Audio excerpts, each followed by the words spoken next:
اللہ کے رسول صلی اللہ علیہ وسلم کی حدیث ہے، آپ صلی اللہ علیہ وسلم نے فرمایا العین حق ولو کان شیء سابق القدر سبقته العین وَإِذَا اسْتُغْسِلْتُمْ فَاغْسِلُوا رواہ مسلم۔ اللہ کے نبی صلی اللہ علیہ وسلم فرماتے ہیں، بہت پیاری حدیث ہے، کیا فرمایا اللہ کے رسول صلی اللہ علیہ وسلم نے فرمایا عین حق ہے، ثابت شدہ ہے۔ نظر لگنا، مثلا کوئی آدمی اچھا کھا پی رہا ہے، موٹر سائیکل سے گھوم پھر رہا ہے، اچھے کھا رہے ہیں، ان کی اولادیں ہیں، بچے ہیں، لڑکے ہیں، مال ہے، دولت ہے، تو جن کے پاس نہیں ہے وہ حسد کرنے لگتے ہیں۔ اللہ کے نبی صلی اللہ علیہ وسلم نے فرمایا العین حق ولو کان شیء سابق القدر سبقته العین، اگر تقدیر سے زیادہ کوئی چیز آگے بڑھنے والی ہوتی تو نظر بد آگے بڑھ جاتی۔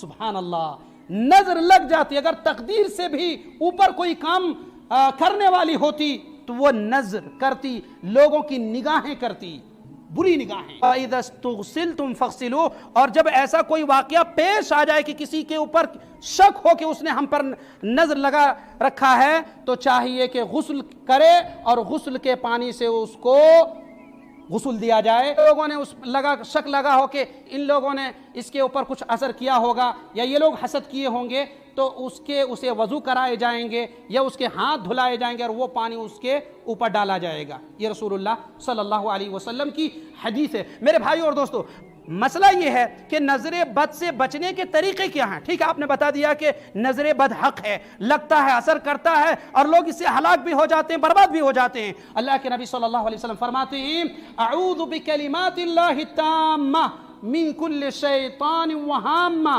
ومن کل عین لامہ، رواہ البخاری۔ اللہ کے نبی صلی اللہ علیہ وسلم نے دعا سکھلائی ہے نظر بد سے بچنے کے لیے، کیا کہنا؟ اعوذ بکلمات اللہ التامہ، میں اللہ رب العالمین کی مکمل کلمات کے ساتھ اللہ کی پناہ طلب کرتا ہوں۔ اعوذ بکلمات اللہ التامہ من کل شیطان وہامہ، شیطان اور زہریلے جانور اور موذی جانور سے اور نظر لگانے والی آنکھ سے، وَمِن كُلِّ عَيْنٍ لَامَّةٍ، اور ہر نظر لگانے والی آنکھ سے میں اللہ کے پناہ میں آتا ہوں، میں اللہ رب العالمین سے پناہ طلب کرتا ہوں۔ یہ نبی کریم صلی اللہ علیہ وسلم نے دعا سکھلائی ہے۔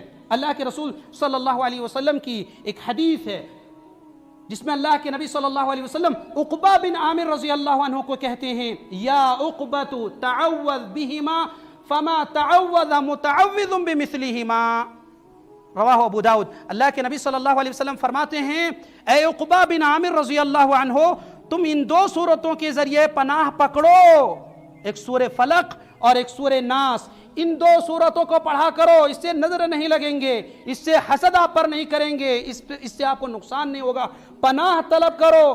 اس سے پہلے کی قومیں اس طرح کی دعائیں ان کو نہیں ملی تو اور اس طرح سے پناہ نہیں پکڑتی تھی۔ آپ کو معلوم ہے ایک واقعہ اللہ کے رسول صلی اللہ علیہ وسلم کی حدیث ہے جو صحیح بخاری میں موجود ہے کہ صحابہ اکرام ایک علاقے میں گئے ہوئے تھے، وہاں رکے، وہاں کے لوگوں نے مہمان نوازی نہیں کی صحابہ اکرام کو، پھر وہ ایک جگہ خیمہ زن ہو گئے۔ پتہ یہ چلا کچھ دیر کے بعد کہ سردار کو، گاؤں کے سردار کو کسی نے ڈس لیا ہے، سانپ نے کاٹ لیا ہے، بچھو نے کاٹ لیا ہے۔ کھوجنے لگے کہ اس کو جھاڑ پھونک کرنے والے کون ہیں۔ دیکھتے ہیں صحابہ اکرام میں سے ان کے ہاں گئے کہ کیا آپ میں سے کوئی اس کا علاج کر سکتے ہیں؟ ابو سعید خدری رضی اللہ عنہ کہتے ہیں ہاں میں اس کا علاج کر سکتا ہوں، لیکن اس شرط کے ساتھ کہ تم لوگوں نے ہماری مہمان نوازی نہیں کی، 30 بکریاں لیں گے۔ کتنی؟ 30 بکریاں لیں گے اور پھر ہم اس کا علاج کر دیں گے۔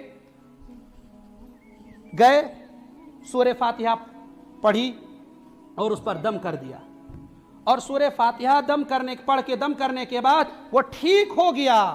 آج ہم میں سے کتنے ایسے لوگ ہیں جو بدعتیوں کے پاس جاتے ہیں، غیر مسلموں کے پاس جاتے ہیں، اگر بچھو نے کاٹ لیا، سانپ نے کاٹ لیا، نہ جانے جو ہے شیطانی اس طرح کی حرکتیں محسوس کرتے ہیں تو ہم غیروں کے پاس چلے جاتے ہیں۔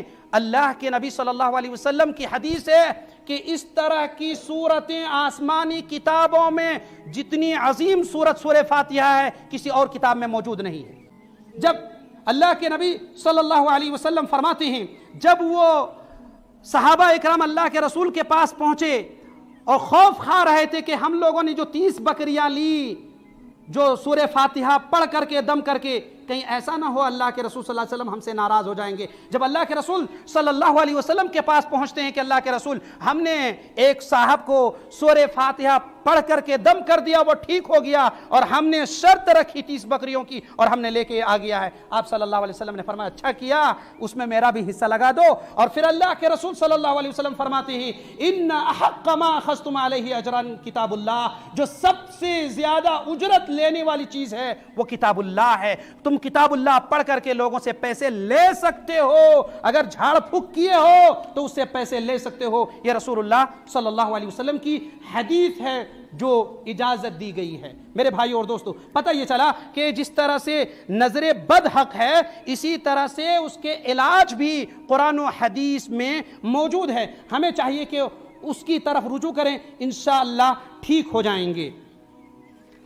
پھر فرما ان الحکم الا للہ، لیکن حکم اللہ رب العالمین ہی کا چلتا ہے۔ علیہ توکلت وعلیہ فلیتوکل المتوکلون، یہاں فرمایا کہ میرا کامل بھروسہ اسی اللہ پر ہے اور ہر ایک بھروسہ کرنے والے کو اسی پر بھروسہ کرنا چاہیے۔ آدمی کو چاہیے جو مومن ہو، جو اللہ پر، یوم آخرت پر، قیامت کے دن پر، رسول پر، فرشتوں پر، کتابوں پر، پیغمبروں پر ایمان رکھتا ہو، اسے چاہیے کہ اللہ رب العالمین پر مکمل بھروسہ رکھے۔ ایسا نہ ہو کہ میرے بھائی ہم ایک طرف سے نماز روزے کرتے ہیں اور بھروسہ اللہ پر نہیں رکھتے ہیں، تو پھر اس سے فائدہ نہیں ہونے والا ہے۔ اللہ کے نبی صلی اللہ علیہ وسلم کے پاس ایک صحابی آتے ہیں، حضرت انس بن مالک رضی اللہ عنہ کی حدیث ہے، عن انس بن مالک رضی اللہ عنہ یقول قال رجل یا رسول اللہ اعقلها واتوکل قال او اطلقها واتوکل قال اعقلها وتوکل۔ اللہ کے نبی صلی اللہ علیہ وسلم کے پاس ایک صحابی آئے اور کہا اللہ کے رسول میں سواری سے آیا ہوں، میں ایسا کروں کہ میں سواری کو باندھ دوں اور اللہ پر بھروسہ کروں، یا سواری کو کھلے چھوڑ دوں اور اللہ پر بھروسہ کروں؟ اللہ کے نبی صلی اللہ علیہ وسلم فرماتے ہیں اعقلها وتوکل، اور تم پہلے سواری کو باندھو پھر اللہ پر بھروسہ کرنا۔ توکل کا مطلب یہ ہوتا ہے کہ آدمی تمام اسباب اختیار کرے۔